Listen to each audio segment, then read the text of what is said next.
وثق عامل توصيل عربي تجمع عدد كبير من عمال خدمة توصيل الأطعمة أمام منزل وهمي حدده شخص عند طلبه وجبات من عدة مطاعم في مدينة هامبورغ بألمانيا. وقال موثق الفيديو أن أحد الأشخاص طلب من 100 مطعم عشاء وأخبرهم أن الحساب عند الوصول إلى المنزل.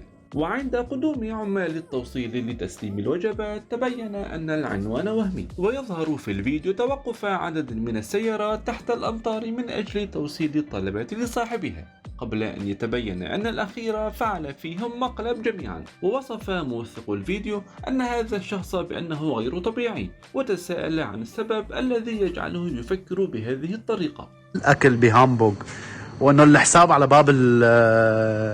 باب البيت على اساس، وكل العالم اجت لهنيك وانا طبعا كنت واحد منهم، وكان ما في حدا موجود والعنوان مو موجود. وهون بنشوف الشباب، يا حرام يا حرام يا حرام، هذا راح يموت كان ابو نظاره. بنشوف الشباب هون يا حرام، كلهم مبهدلين واقفين تحت المطر منوعين نقع، والله يكون بالعون.